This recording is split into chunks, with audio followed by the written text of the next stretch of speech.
সকালবেলা ব্রাহ্মা মুরগির বাচ্চা ডেলিভারি দিলাম মহাখালীর গাড়িতে। আসসালামু আলাইকুম এভরিওয়ান, কেমন আছেন সবাই? আশা করি সবাই ভালো আছেন। নতুন একটি ভিডিওতে সবাইকে স্বাগতম।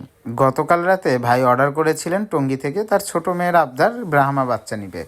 তো সে অর্ডার কনফার্ম করে দেয় এবং আমি মুরগি প্যাকেট করে নিয়ে চলে আসি বগুড়া ঠনঠনিয়া বাস স্ট্যান্ডে। ঠনঠনিয়া বাস স্ট্যান্ডে আসার পরে আমাদের যে একতার ইসলাম ভাই, সেই ইসলাম ভাই কিন্তু আমার কাছে চলে আসে। তাকে আমি মুরগিটা সুন্দরভাবে বুঝাই দিই। সে আমাকে জিজ্ঞেস করে যে কোন জায়গায় মুরগিটা যাবে। তো তাকে আমি বলে দিই এটা নামবে টঙ্গী বাজারে, সে যেন টঙ্গীতে মুরগিটা সুন্দরভাবে নামায় দেয়। তো ইসলাম ভাইকে আমি ডেলিভারি যে চার্জ সেটা সুন্দরভাবে দিয়ে দিই। দিয়ে দেওয়ার পরে আমি কিন্তু তাকে বুঝাই দিই, আর সে বলে যে ভাই একটু ওয়েট করেন, গাড়ি আসতেছে, গাড়ির নাম্বারটা আপনাকে দিয়ে দিচ্ছি।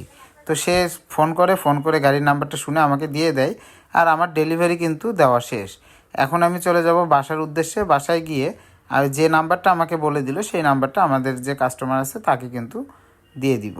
কোন জেলা থেকে ভিডিওটি দেখছেন অবশ্যই কমেন্টে জানাবেন। আপনাদের কমেন্টগুলো পড়তে আমাদের খুবই ভালো লাগে। দেখা হবে নতুন ভিডিওতে। ততক্ষণ পর্যন্ত ভালো থাকবেন, সুস্থ থাকবেন। আসসালামু আলাইকুম।